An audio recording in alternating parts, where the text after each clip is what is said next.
Bukod kay Pangulong Duterte, tinawagan din ng Presidente ng Amerikang si Donald Trump ang mga pinuno ng Singapore at Thailand para bumisita rin sa Amerika.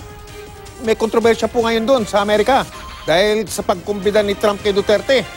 Dumipensa naman ang White House sa mga batikos na tungkol sa pagtawag ngayon sa telepono ni Trump kay Duterte.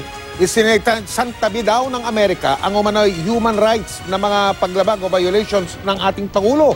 Nakatutok si Joseph Oro. Ito ang kuha na magkausap sa telepono sina Pangulong Rodrigo Duterte at US President Donald Trump. Si Trump ang tumawag kay Duterte pagkatapos ng ASEAN Summit noong Sabado. Sa pahayag ng White House itong weekend, nag-enjoy daw si Trump sa pakipag-usap kay Duterte. Inimbitahan pa nga raw ni Trump ang ating Pangulo na bumisita sa Amerika. Dati nang sinabi ni Pangulong Duterte na hindi siya tatapak sa Amerika, pero ngayon may imbitasyon siya galing kay US President Donald Trump na pumunta doon. Ang sabi ng palasyo ngayon, hintayin na lamang daw ang magiging pasya ng Pangulo.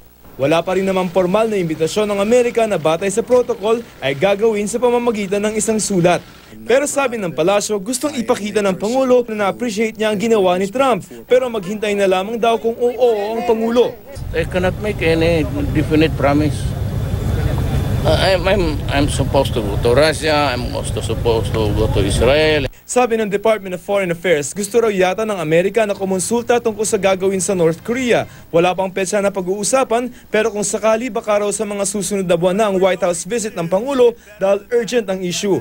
Gayunman, bahala pa rin ang Malacanang sa petsa at kung may gustong side event si Pangulong Duterte.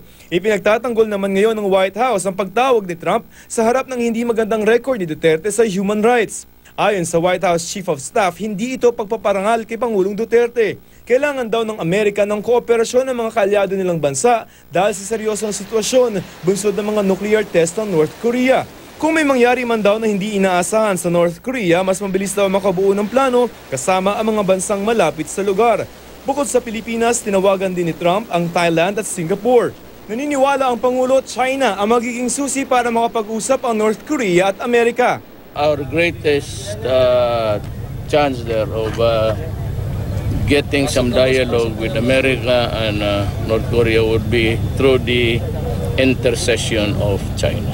Ayon naman kay Professor J. Batong Bakal, wala siyang nakikitang espesyal sa pagtawag ni Trump sa Pangulo. Hindi raw ibig sabihin na player na ang Pilipinas sa maselang issue ng nuclear war.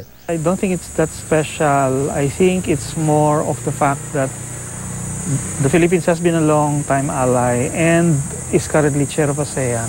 It's more about North Korea than anything else. Kung tutuusin, dehado daw ang Pangulo kung tatanggapin niya ang imbitasyon ni Trump. If he's willing to face the American media and American NGOs whom he has been lambasting so much in the past few months, no? It's like going into enemy territory for him. Pero para kay Professor Richard Hedarian, magandang pagkakataong magkausap sina Duterte at Trump.